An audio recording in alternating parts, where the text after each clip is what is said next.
Hola, muy buenas tardes a todas y todos. En este Día Mundial del Trastorno por Déficit de Atención e Hiperactividad. Mi nombre es Ricardo Jurado. Soy psicólogo clínico en el área de consulta externa del Hospital de Salud Mental Tijuana. El día de hoy, pues precisamente, en el tema que nos toma el día de hoy por ser el Día Internacional, vamos a hablar un poco sobre algunas de las generalidades de este trastorno. En esta ocasión me pareció muy importante retomar algunos de los cuestionamientos o de las propias ideas que la gente expresa en relación al TDAH. Bueno, lo primero, o el primer cuestionamiento que he podido rescatar tanto en consulta como incluso en la vida diaria, ¿no? Cuando tenemos por alguna circunstancia un acercamiento a esta temática es principalmente ¿de qué estamos hablando cuando escuchamos TDAH más allá de su significado, del significado de estas siglas, ¿no? Es el trastorno por déficit de atención con hiperactividad. Bueno, por principio de cuentas, pues es un desorden que es prevalente en las etapas del desarrollo, ¿no? Del neurodesarrollo. Y se define principalmente por un patrón de conducta que puede ser la inatención, esa dificultad de sostener la atención ante los estímulos que se nos presentan, así como también conductas relacionadas a la hiperactividad, así como a la impulsividad.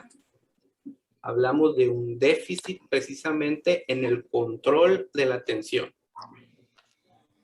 Hay una limitación en la capacidad para inhibir la atención a estímulos irrelevantes, ¿no? ¿Esto cómo se comprendería en un contexto de la vida diaria? Generalmente, si hablamos de la infancia, que es un momento en donde se puede comenzar a ver como estos primeros signos y síntomas. Por ejemplo, uno de los lugares en donde se identifica con mayor frecuencia, pues es en el aula, ¿no? Entonces podemos hablar de un alumno que a lo mejor se le dificulta centrar la atención hacia el objetivo, hacia el frente, hacia lo que se está exponiendo en la clase, por ser su atención llamada a otros estímulos que a lo mejor no son tan relevantes, como quién pasa por la ventana, quién está al lado, qué se mueve, el ruido que pasó por acá, ¿no? Este tipo de situaciones son las que se suelen presentar y tienen un impacto en el desempeño académico. Entonces, si nuestra atención tiene este grado de dispersión o de dificultad en enfocar, pues también esto limita en ocasiones el poder introducir nueva información, ¿no? Para poder generar nuevo conocimiento. Entonces, la atención es una parte importante del aprendizaje, ¿no? ¿Cuáles son, o de qué estaríamos hablando en cuanto a síntomas? ¿Cómo puedo yo saber si hay una persona que posiblemente tenga este tipo de trastorno, ¿no?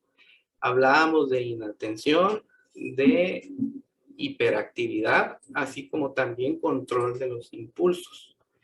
Esto generalmente tenemos la idea de que cuando hablamos de trastorno, hablamos puramente si nos referimos a un niño, de un niño que es hiperactivo, alguien que tiene mucha energía, alguien que no se está quieto. Utilizo esas palabras que son las que más comúnmente me toca escuchar en este sentido, ¿no? Es el niño inquieto, ¿no? No necesariamente es así. El TDAH no necesariamente lleva implícito la hiperactividad, aunque así lo lleven sus siglas. Puede ser que haya un predominio de la inatención, es decir, una dificultad marcada por sostener la atención hacia un estímulo. Esto nos lleva a ser un poco descuidados, a cometer errores, nos cuesta trabajo incluso otras situaciones como socializar, es decir, en base a una conversación, pues podemos estar distraídos, ¿no? Una de las tareas más importantes en edad escolar, por ejemplo, es la lectoescritura, ¿no? Entonces, la lectura forma parte esencial de nuestro desarrollo académico. Entonces, el poder comprender el significado de una lectura, pues es algo que nos cuesta trabajo porque se nos dificulta sostener la atención por ciertos lapsos de tiempo, ¿no? Entonces, eso pueden ser los primeros indicativos de que pudiese haber ahí alguna situación que convendría valorar, ¿no? Esto pues obviamente me trae consecuencias en cuanto al aprovechamiento, ¿no?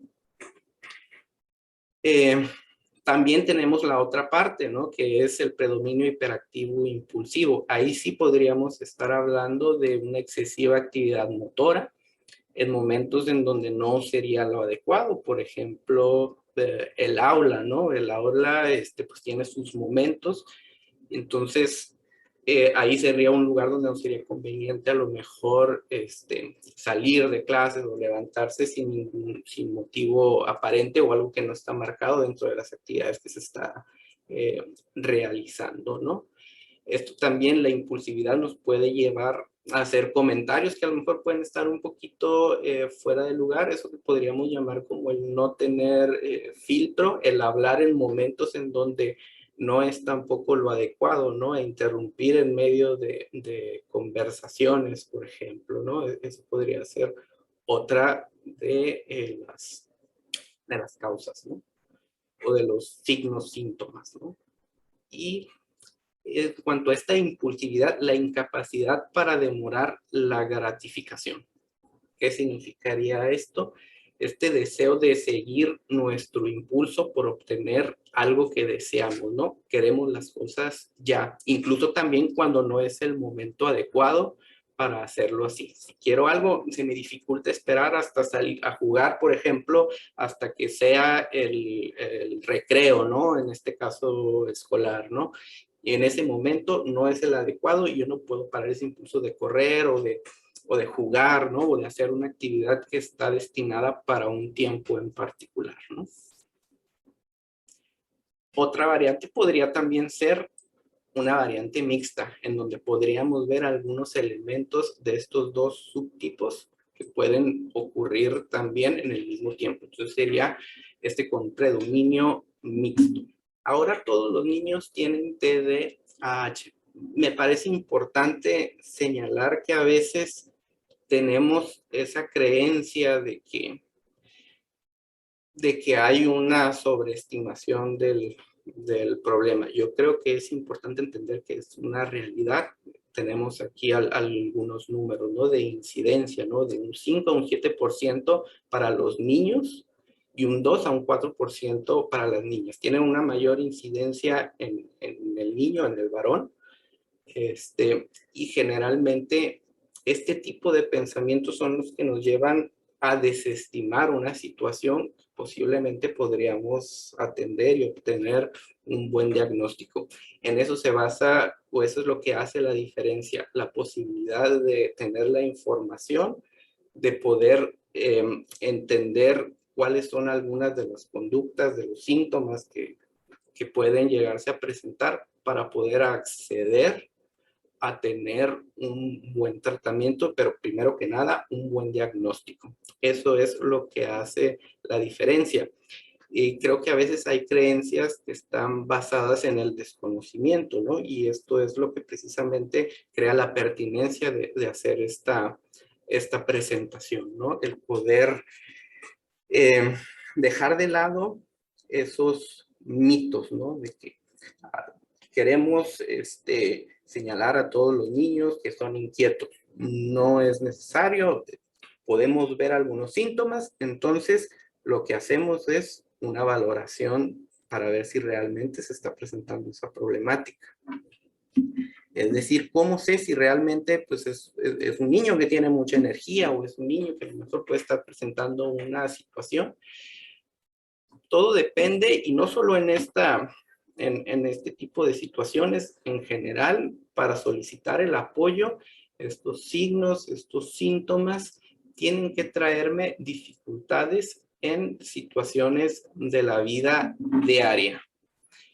Situaciones académicas, sociales, familiares, ¿no? En todos los entornos de mi vida, incluso en la infancia, hay áreas en las que yo me desempeño con mi familia, me desempeño en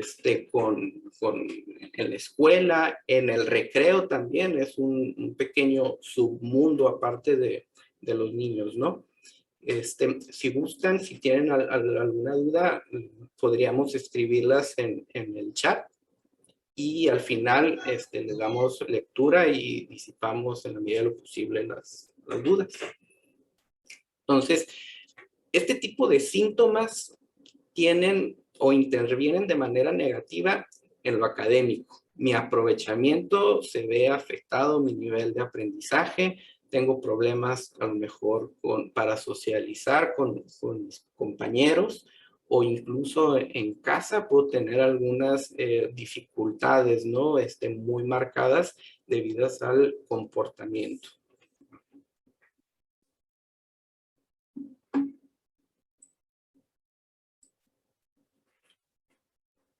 Esta es otra de algunas de las creencias que a veces se interponen tanto en hacer un buen diagnóstico como en llevar el tratamiento que realmente es adecuado para esta situación.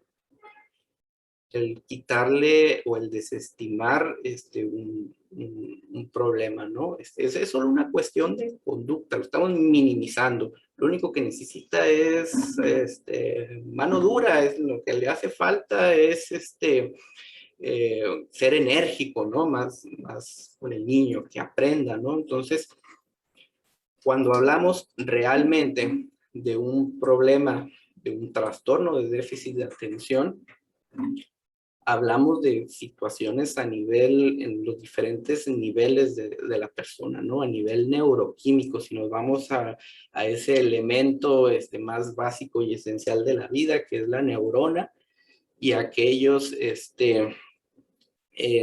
y la química de nuestro cerebro, ¿no? Lo conocemos como la noradrenalina, por ejemplo, ¿no? Todas estas sustancias que de alguna manera regulan ciertos aspectos de nuestra conducta y si tenemos un desajuste, pues podemos encontrar este tipo de trastornos, ¿no? Neuroanatómicos, ¿no? En cuanto a la forma o la misma disposición de nuestro cerebro, ¿no? Esto también puede tener alguna alteración, ¿no? Problemas también o situaciones, aspectos neurobiológicos, ¿no? Nuestro cerebro es muy complejo y funciona no solo por áreas que se encargan de una sola cosa, funciona por conexiones, ¿no? Les hablaba hace un momento de la neurona, ¿no? De los neurotransmisores, ¿no? La sinapsis, todas estas partes que influyen en nosotros. Se forman en nuestro cerebro circuitos, conexiones entre diferentes áreas que regulan algunos comportamientos. Si hay alguna alteración en estos circuitos, pues también puede haber alteraciones a nivel conductual, comportamental, y emocional, ¿no? Factores también genéticos, ¿no? Que ya vienen de parte de nuestra carga genética, ¿no? Y obviamente factores ambientales. Los factores ambientales en el lugar donde nos desempeñamos, en nuestro propio entorno familiar, en nuestro entorno social, también pueden jugar un papel importante. Y entender esto, como dice al inicio, aspectos multifactoriales. Es una gran cantidad de factores los que se juntan en algún momento y que provocan este tipo de conductas, este tipo de trastornos, ¿no? Se hace una mezcla de situaciones que nos llevan a este tipo de trastornos, ¿no? Entonces, entender, a veces tenemos un poco, y a lo mejor valdría parte mencionarlo, como también este tipo de creencias, ¿no? Que tratamos de buscar un solo factor como el que ocasiona o es el que ocasiona todos nuestros problemas, ¿no? Y hablamos de un trauma, ¿no? O de una situación que ocurrió y que fue lo que desencadenó. ¿Podría estar relacionado? Sí. ¿Sería lo único? No. Hay diferentes factores que juegan un papel importante en la ocurrencia de una situación así. Por ejemplo, eso es otra parte importante, ¿no? He estado escuchando, a lo mejor que están escuchando, he estado escuchando estos síntomas, ¿no? Y incluso hasta siento que yo podría tenerlo, ¿no? Siento que me están aludiendo, o a lo mejor mi hijo o mi familiar como que encaja en ese perfil, ¿no?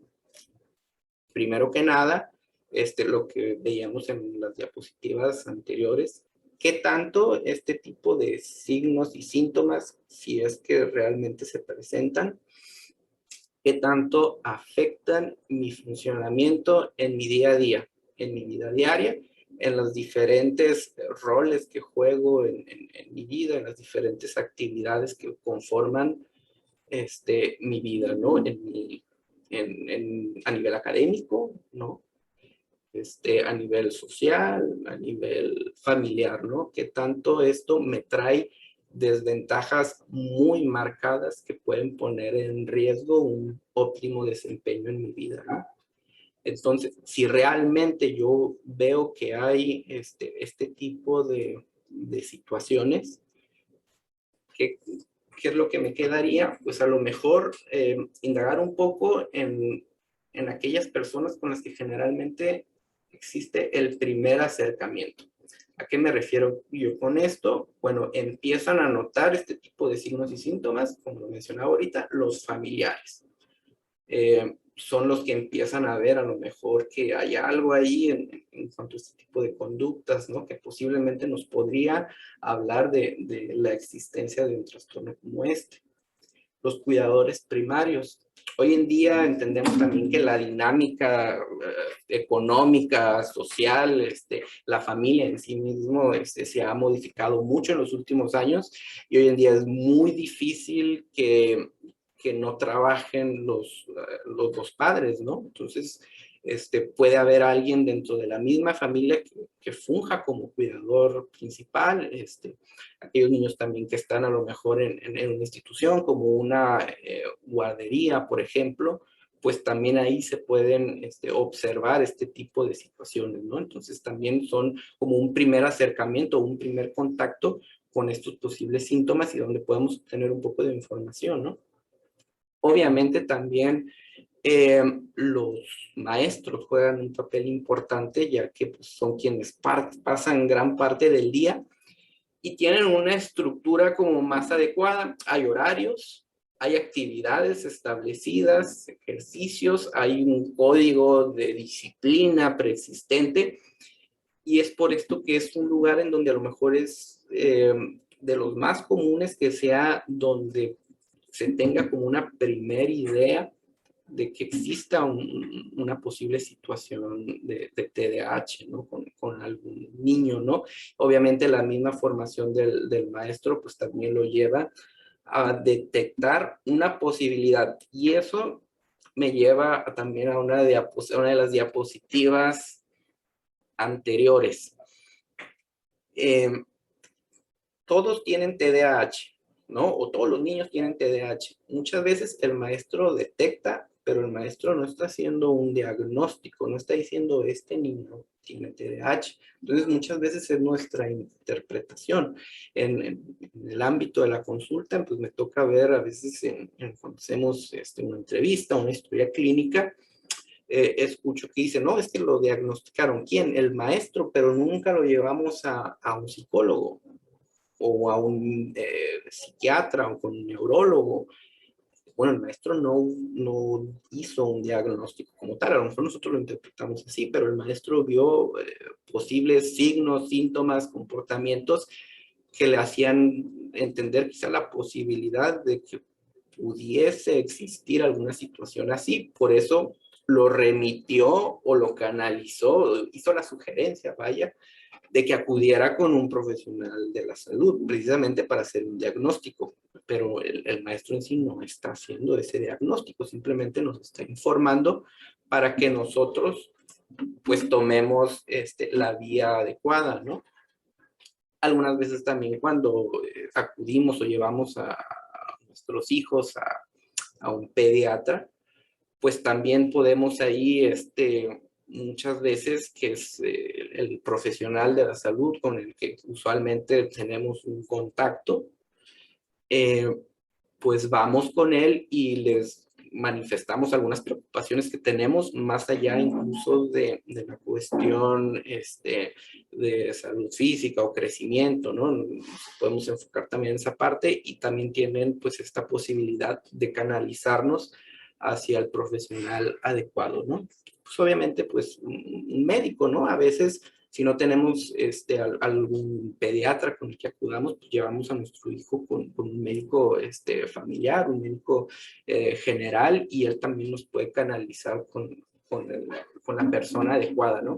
Que en este caso, el diagnóstico y la parte del tratamiento, pues ya se enfocaría en una primera instancia el paidopsiquiatra, ¿no? Que es el psiquiatra que se especialista en la atención a niños, ¿no? Niños, adolescentes, ¿no? Un psiquiatra también, un neurólogo, un psicólogo infantil, ¿no? Y también un neuropsicólogo, que es quien también puede contribuir con algunos test, algunas pruebas que ayuden a soportar el diagnóstico que se realiza en base a los síntomas observables en la conducta y a las posibles consecuencias que estas conductas tengan en la vida del niño, ¿no? Y en los diferentes ámbitos de su vida. Otra situación importante. ¿El TDAH es exclusivo de la infancia? No. Generalmente es donde podemos observarlo, donde se puede hacer un primer acercamiento, un diagnóstico, ¿no? Donde los síntomas aparecen en la infancia, generalmente en edad escolar, que es cuando tenemos, como mencionaba antes, esa mayor posibilidad de detectarlo en un entorno donde hay una estructura, ¿no? En nuestra casa a veces podemos ver ciertas cosas, pero generalmente a veces pues tenemos este vínculo con esta persona, ¿no? Es mi hijo, es alguien a quien quiero y realmente pues a veces nos cuesta trabajo poder pensar que pueda existir alguna situación que para empezar desconocemos en qué consiste, ¿no? Y tratamos como de justificar, ¿no? No siempre es así, pero sí es algo que puede ocurrir, ¿no? Muchas veces tenemos también la creencia que para llevar algún tratamiento a lo largo de la infancia, generalmente en la adolescencia, se va a resolver, ¿no? O en la edad adulta, y no necesariamente es así, ¿no? Puede que haya, que nuevamente se vuelvan a presentar síntomas o que no desaparezcan, ¿no? Siempre es importante un diagnóstico temprano, creo que es algo que nos puede ayudar mucho, pero sí es importante también estar muy conscientes de que es una posible condición que posiblemente me va a acompañar a lo largo de mi vida. Obviamente con un buen manejo terapéutico pues podemos tener excelentes resultados, ¿no? En la vida adulta, pues muchas veces también no tuvimos la posibilidad de acceder a un diagnóstico temprano, por diferentes circunstancias, ¿no? A lo mejor encontramos la forma de ir sorteando los retos, las situaciones que se van presentando al día a día, pudimos tener un desempeño académico quizá dentro de la norma, ¿no? Y eso me hizo pensar que a lo mejor no necesariamente había un problema o algo que requiriera realmente un tratamiento, ¿no? Por ejemplo, ¿no? Pero sí puede traer ese tipo de problemáticas que se observan dentro del ámbito escolar, pues también se pueden presentar en el ámbito laboral, ¿no? Esta tendencia marcada quizá a abandonar algún empleo, ¿no? A dejar de acudir, ¿no? A perder como ese interés en esas actividades que tienen cierta estructura marcada, ¿no? Conflictos también frecuentes con las relaciones interpersonales o de pareja. Mejor esas dificultades para regular la hiperactividad o regular la conducta, pues también nos pueden llevar a muchas situaciones de conflicto, ¿no? Puede llevar incluso a cuestiones de un pobre manejo de la frustración también, ¿no? Al no tener la gratificación que deseamos al realizar actividades laborales en las relaciones de pareja, ¿no? Nos llega ese sentimiento de frustración, ¿no? En donde mencionaba en un inicio como uno de los signos o síntomas marcados, esa tendencia o esa dificultad a detener un poco la gratificación. Queremos todo ya, queremos todo rápido. Cuando esto no se logra en el tiempo, podemos estar muy motivados a realizar alguna actividad, pero cuando esto no llega a una satisfacción temprana, pues nos puede llevar a abandonarlo, ¿no? A dejar a que todo quede en planes, ¿no? Y pasamos de un plan a otro. Aquí, por ejemplo, pues tenemos algunas cifras, ¿no? Que manejamos aquí de manera interna. En un inicio les platicaba como de los índices de prevalencia, esto a nivel, digamos, más global, ¿no? En cuanto a la infancia, a la adolescencia, la infancia, niños, niñas, los índices de prevalencia. Estos son como los números que manejamos aquí en el hospital, en lo que va en lo que fue el 2020, el año pasado, ¿no? Donde tuvimos casos de 447 de 0 a 9 años, de 10 a 19, 52. Generalmente esto en la edad adulta puede presentar un decremento, ¿no? Así sucedió el año pasado, en donde solamente se registraron 3 casos en el rango de edad de 50 a 59 años, ¿no? Entonces, tuvimos un total de 502 casos en el 2020. En este año, lo que va de este año en curso, ya llegamos a un total de 726. Los números, pues, se han modificado algo, ¿no? De 0 a 9 años, 149. De 10 a 19 años, 543. 20 a 29, 30. En el rango de los 30 no hemos tenido casos al momento, y solo 4 casos de 40 a 49 años. Un total de 726 en lo que va de este año. ¿Qué nos pueden estar diciendo estos números? Los casos se van incrementando, hay más casos de TDAH. No necesariamente. Creo que estas estrategias informativas, el tener más acceso a la información, pues nos lleva a generar un mayor grado de concientización, y creo que esa es nuestra función, es lo que queremos hacer, ¿no? Difundir este tipo de temas para que haya un mayor grado de concientización, y eso nos lleve también a un mayor grado de atención. La atención es importante, entonces no pensemos que los números necesariamente nos hablan de que hay un incremento de casos. Simple y sencillamente me parece que la posibilidad de estar más informados al respecto pues nos lleva a la acción, ¿no? Y eso me parece algo positivo, ¿no? Otro, a lo mejor, de los comentarios que uno encuentra mucho en la consulta, no lo omití aquí, pero creo que viene mucho al caso, es este comentario que dice, no, en mis tiempos no había nada de eso, que aplique también no solo para un trastorno como el déficit de atención, sino para muchos otros, ¿no? En esos tiempos, en esos años, no había nada de eso, no se escuchaba de eso, uno nada más hacía lo que tenía que hacer y ya, y no pasaban ese tipo de cosas, ¿no? Siempre ha existido. Toda lo que lleva, yo creo, el ser humano en la faz de la Tierra ha presentado este tipo de situaciones, simple y sencillamente, como lo decía hace un momento, puedo sonar repetitivo, pero me parece importante. La información tiene un compromiso, ¿no? Un compromiso, en este caso, directamente con la atención.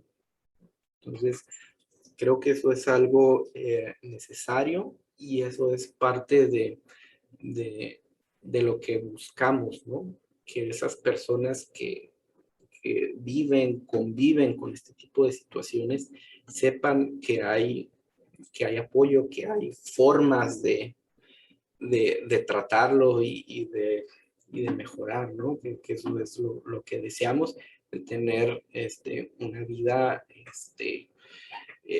plena, ¿no? Entonces, los tipos de tratamiento, pues está el tratamiento farmacológico, el tratamiento psicológico y la evaluación y la rehabilitación neuropsicológica. Creo que los fármacos es un apoyo importante en este tipo de situaciones, ¿no? Que tienen que ver con aspectos neuroanatómicos o neuroquímicos, ¿no? El fármaco nos da la posibilidad de atender esa parte neuroquímica que les explicaba en un inicio, ¿no? De poder balancear, ¿no? Esta parte dentro de mi cerebro, ¿no? A nivel psicológico, que nos ayuda a identificar situaciones, a identificar conductas y a dar un manejo positivo, por ejemplo, a los impulsos, ¿no? A esta conducta, ¿no? Buscar estrategias que nos ayuden a mejorar en cómo funciono en las diferentes áreas de mi vida, ¿no? Y tenemos también la evaluación y la rehabilitación neuropsicológica, que es un área que realmente de un tiempo acá ha ganado mucho terreno en el apoyo en salud mental, ¿no? Que es la posibilidad de tener datos objetivos a nivel de pruebas psicométricas, ¿no? Que nos ayudan a detectar de una manera objetiva, profesional, científica, pues algunas de estas áreas que pueden tener algún funcionamiento que no es el óptimo, o incluso esas tareas a nivel cognitivo, ¿no? Si el problema es una cuestión de inatención, ¿no? La atención es la que a nivel cognitivo lo que presenta algún tipo de alteración.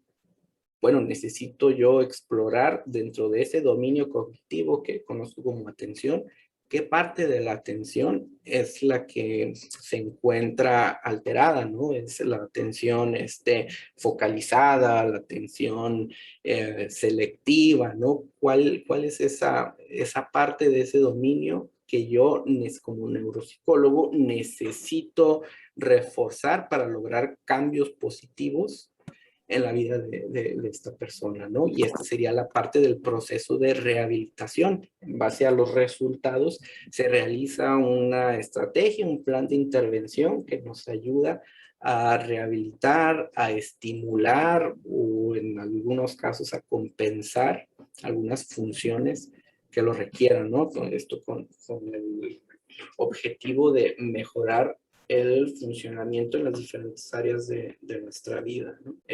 Muy bien, no sé si hay algunas dudas, creo que por aquí tenemos algunas preguntas, si alguien más a este momento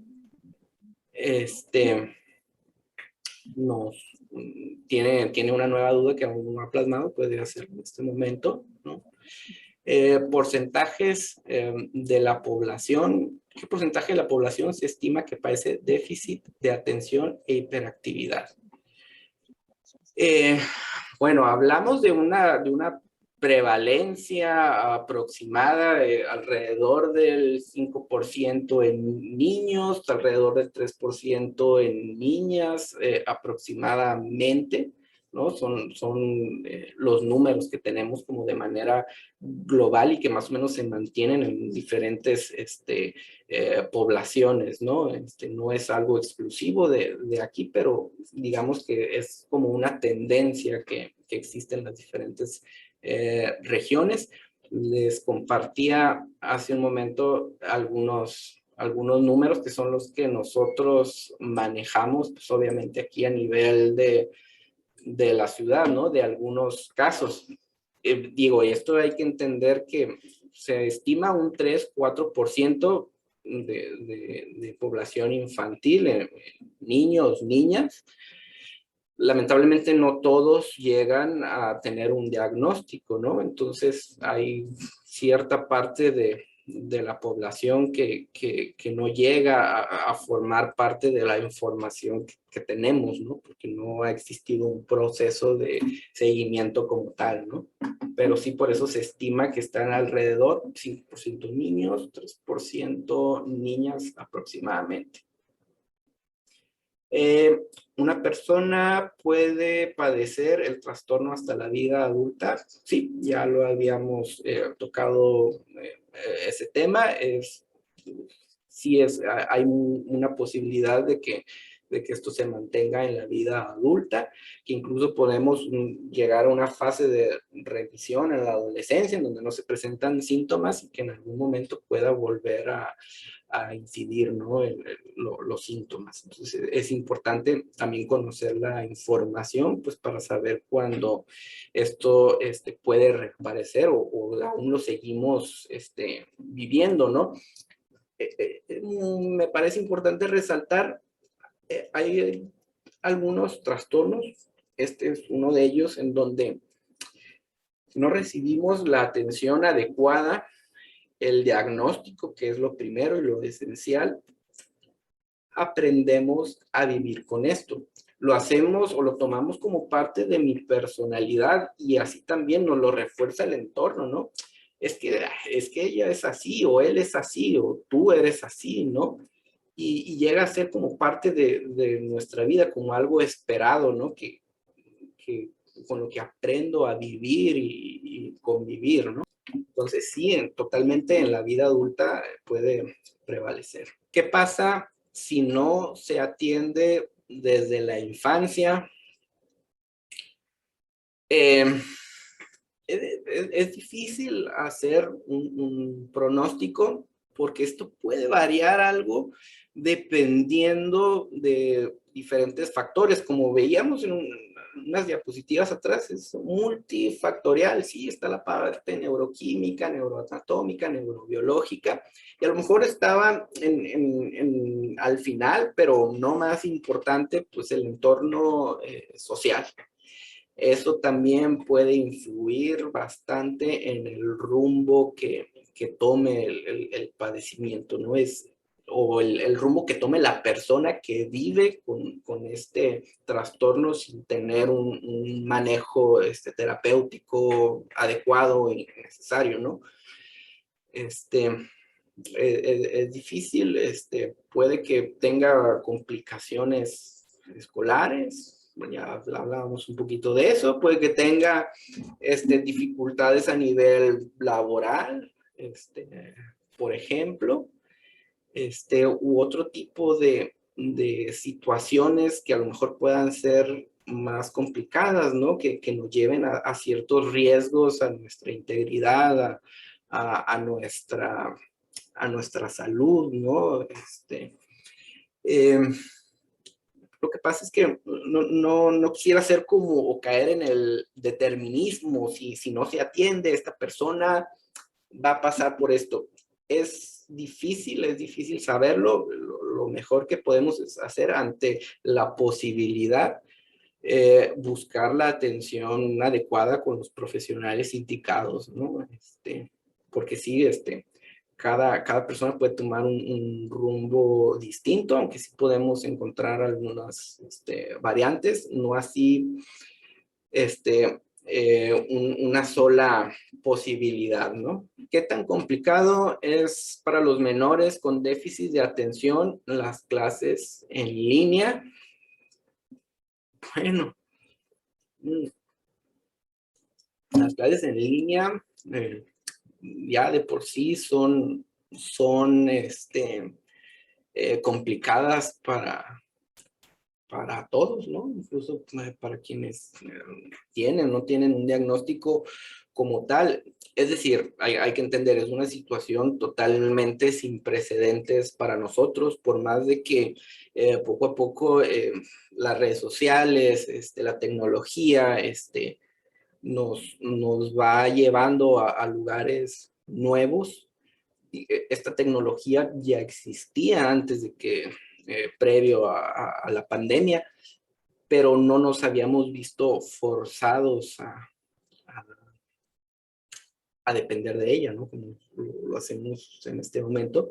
Entonces, por lo tanto, sí hay grados de complejidad. Actualmente se están realizando muchos estudios de diferente tipo que tienen que ver con situaciones relacionadas a la pandemia. Sería muy difícil en este momento para mí dar información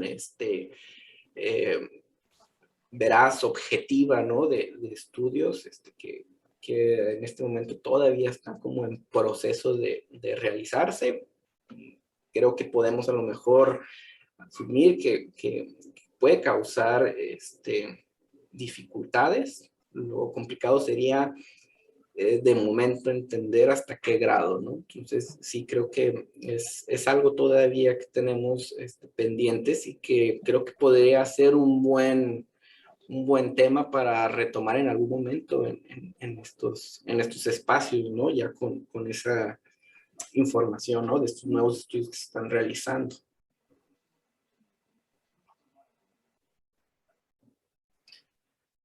¿A partir de qué edad puede realizarse una valoración? Generalmente, pues aquí esto suele variar únicamente con la aparición de sintomatología, ¿no?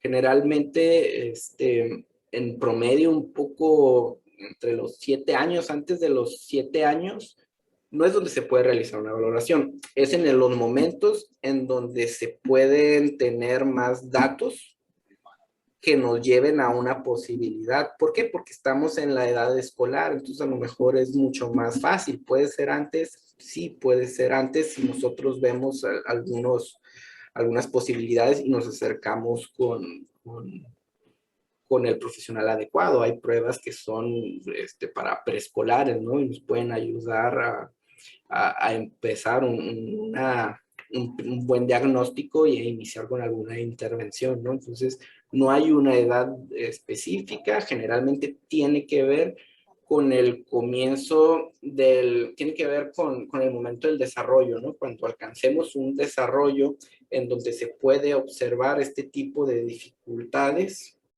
es cuando sería adecuado, ¿no? Existen pruebas para las diferentes edades, para preescolares, desde 2, 3 años, hay pruebas que nos pueden ayudar mucho, hay pruebas escolares, ¿no? La infancia, adolescencia, hay pruebas para adultos, ¿no? Entonces, en general, en cualquier edad se puede llevar algo así.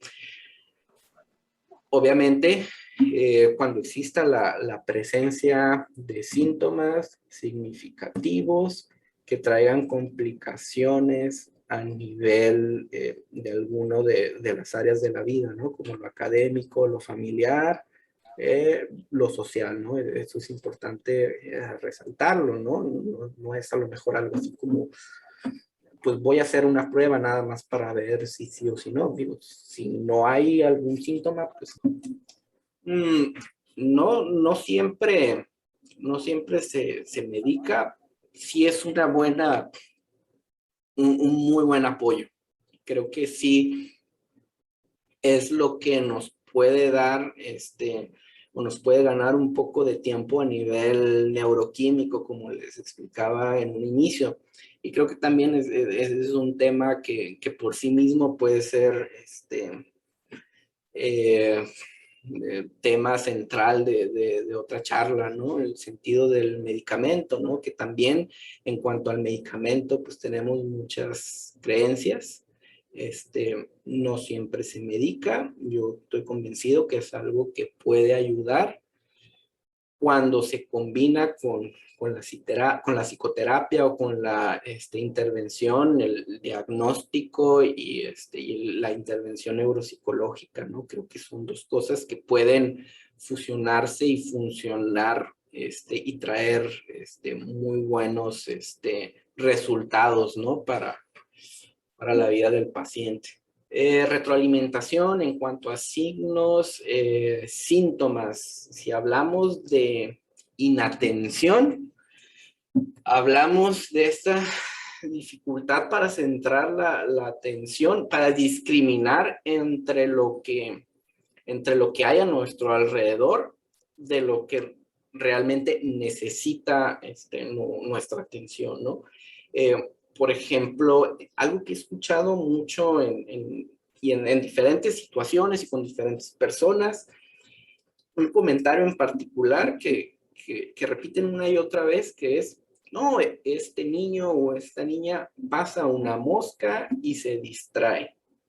Es algo que he escuchado muchas veces. En eso he basado esta presentación, ¿no? En la posibilidad de expresar un poco lo que a veces quienes acuden al servicio o quienes están considerando acudir, algunas de las cosas las ideas que refieren, ¿no? Y los cuestionamientos que tienen. Entonces, eso es un cuestionamiento o una idea que con mucha frecuencia es referida, ¿no? Este niño o esta niña se distrae con todo, ¿no? Le estoy hablando, ya está jugando, ya está haciendo otra cosa.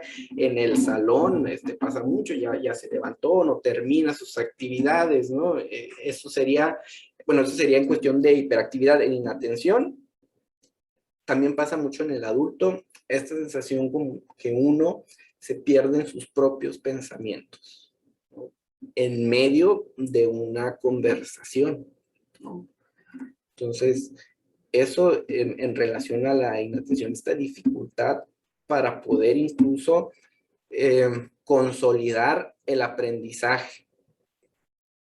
Se me dificulta aprender cosas nuevas porque se me dificulta poner atención. Y es un poco a veces lo que se refiere en clase, ¿no? En el aula. Es que no hace desorden, no se para, está siempre poniendo atención a la clase o está viendo hacia el frente, ¿no? Y no platica, ¿no? Pero eso no quiere decir necesariamente que el proceso de atención se esté llevando a cabo de manera adecuada. Y eso trae complicaciones a nivel aprendizaje, ¿no? Para el adulto, pues también en lo laboral, ¿no? Esa dificultad de centrarse o poner la atención en aquella tarea que necesita desempeñar a lo largo de su día laboral, y pues que también le trae dificultades, por ejemplo, para ascender en el trabajo. Ya tiene un tiempo y todo esto, pero no da ese brinco a lo mejor de ser ascendido, ¿no? Si hablamos de hiperactividad, por ejemplo, pues esa dificultad para estar quieto, ¿no? Para mantenerse en un lugar, de controlar como ese deseo de movilidad, ¿no? De pararme, de levantarme, de platicar, de correr, ¿no? De repente el niño que pues, no es el momento adecuado, ni siquiera ha terminado a lo mejor sus actividades y se para y se sale y corre en el salón y ya le está pegando al niño de enfrente, ¿no? Y puede incurrir incluso en muchas cuestiones de peleas con otros niños, ¿no? De esta dificultad para controlar el impulso de hacer algo lo lleva a tener conflictos con su grupo de pares, ¿no? Con otros niños, ¿no? Entonces, Eso también es otro de los signos y síntomas más frecuentes, ¿no? Y a veces la combinación de esto, ¿no? De esto que podemos percibir como una distractibilidad al menor estímulo, esta dificultad para poderme mantener en mi lugar, ¿no? O esta dificultad de controlar el impulso de hablar o de hacer cosas, pues también podemos tener un poquito de cada una de esas, lo que sería una forma mixta. No sé si haya alguien más que guste compartir aquí por medio del chat alguna pregunta, algún comentario. Bien, pues de no haber más preguntas, les agradezco mucho el que hayan tomado esta hora de su día para poner su atención en esta charla, ¿no? Para parar sus actividades y entender un poco de este tipo de situaciones con las que no solo de manera indirecta, sino también de manera indirecta podemos convivir en nuestro día a día con nuestros familiares, con nuestros amigos, con nuestros compañeros de trabajo, ¿no? Y poder intentar entender un poquito la dinámica de cómo funciona esto y cuáles son, como les explicaba hace un momento, esos signos, síntomas y cuáles son aquellas personas a las que me podría acercar para explorar un poco más en esta posibilidad. Les agradezco mucho el tiempo, infinitamente también les agradezco el compartir sus dudas, que posiblemente eran las dudas de varios, ¿no? Entonces, muchas gracias por su atención y espero que en un futuro no muy lejano, pues por aquí podamos volver a compartir algún tiempo. Muchas gracias.